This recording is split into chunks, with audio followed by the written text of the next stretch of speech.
like how committed she is to Jeremiah. It just kind of shows her choice. And I love Lola so much. And also, this makes me think. One thing I've talked about before is that I guarantee, like, I am positive that Jenny Han has told Lola, and probably Chris too, exactly how the series is going to end. I bet they both know, and I don't think she would have told Gavin just because like it ends with like the end game of Conrad and Belly, but like, I love that Lola doesn't even have a poker face about it either. It's so funny to me.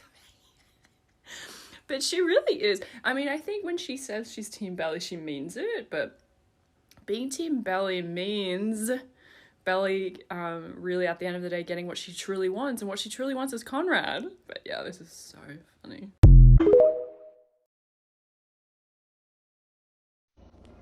And we are on to season 2, episode 4.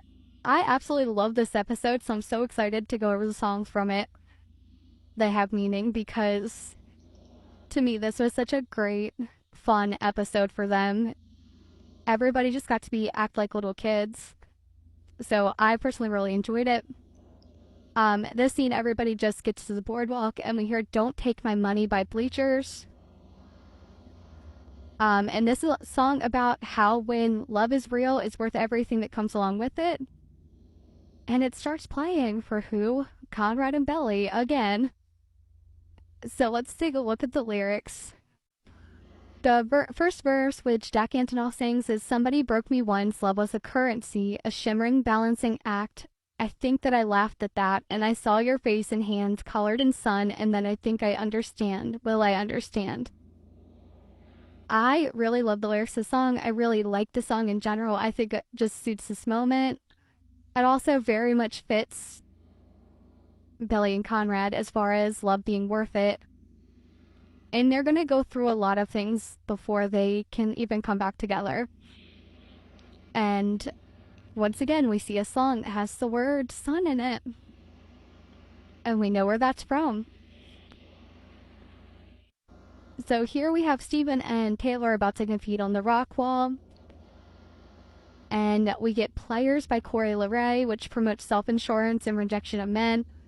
This fits Taylor and Steven's whole relationship, as we know that Taylor really handled the rejection from Steven really harshly last season, rightfully so. So I think this is a good song choice for them as they battle it out.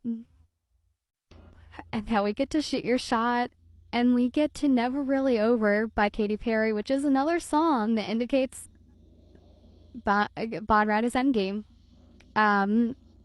This is about the struggle to move on from a relationship, and we know that that is a struggle for both of them. And you really see their flirtiness come out again here, even though they've been broken up for a little bit. So let's take a look at the lyrics and why they're so important.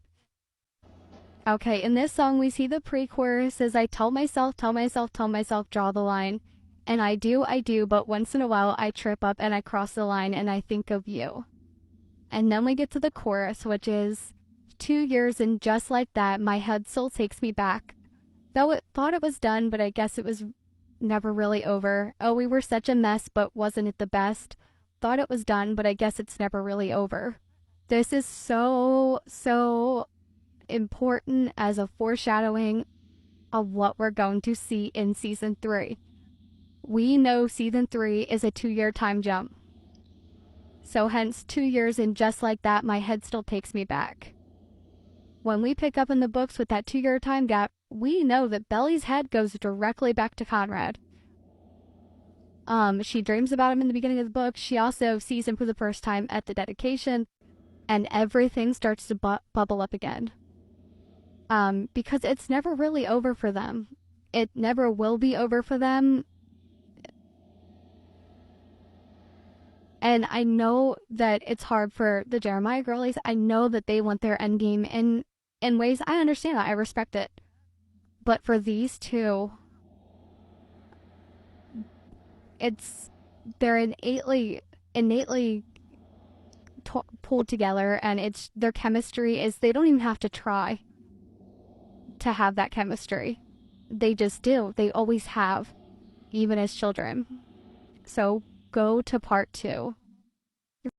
So I can definitely talk about this. I do remember when I was first getting into the Summer I Turned Pretty, I was still on Tumblr, and I'm not on Tumblr anymore. I'm just like primarily on TikTok or Instagram. Anyway, but I remember on Tumblr, somebody was like, how dare she say that's worse than Jeremiah cheating on her? And I get that, but I get where Belly's coming from too. But anyway, I'm gonna play that part of the book where she says that, and then I'll talk about it. Are you kidding me? He spent the night in a hotel room with some girl, and you're defending him? Who are you to judge us? It's none of your business. None of my business? That shithead is my brother, and you're... He didn't finish the sentence. Instead, he said, I never thought you'd be the kind of girl who would put up with that from a guy. I put up with a lot worse from you. I said it automatically. I said it without thinking. Eyes flashing, he said... Okay, so that's the thing. I know it's like, babes, he cheated on you. But I guess, like, the point of her being like, I said it automatically, I said it without thinking. Like, that's her instinctual response to that. Like, what you did to me was way more hurtful than somebody cheating on me. And therefore, like, I view you and your actions on a higher level than I view Jeremiah.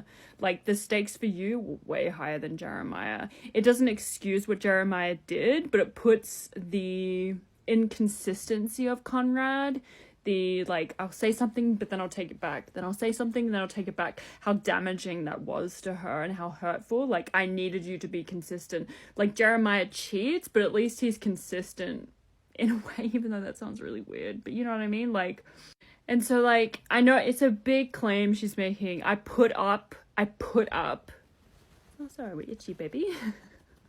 Yeah, I know it's a big claim. I put up with a lot worse from you. But that, again, that's her perspective. Like, I felt, and like in the book and in the show, I felt like it was, and in the book, it was way more emotionally inconsistent. Like,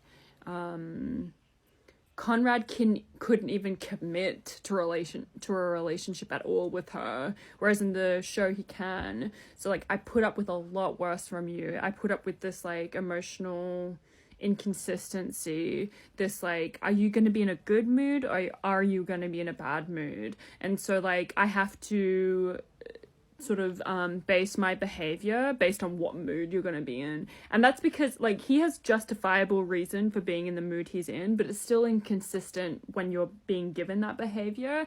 And inconsistency for anybody, but particularly children and teenagers, is scary. It's very threatening to have inconsistency. Inconsistency is a threat because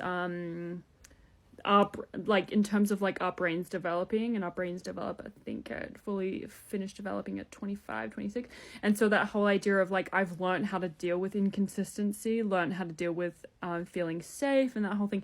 And so at that age, you haven't really learnt how to be safe in that kind of mindset. How do I learn to be safe with inconsistency with myself? And so even though that sounds ridiculous, like, how can you say it's any worse than Jeremiah? But in a way, inconsistency is worse. It's worse because it's more emotionally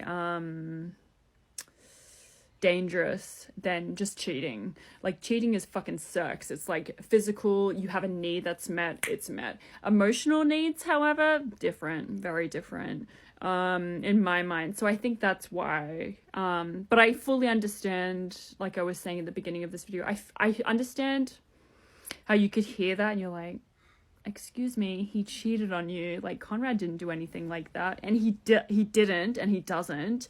But at the same time, being emotionally inconsistent, being emotionally hot and cold, like, sometimes I'm in a good mood, sometimes I'm not, is dangerous and scary, especially for a teenager or a child, which Belly more or less is. Her brain's still developing. So I think, like, that would be my response to that. But yeah, hopefully that's okay.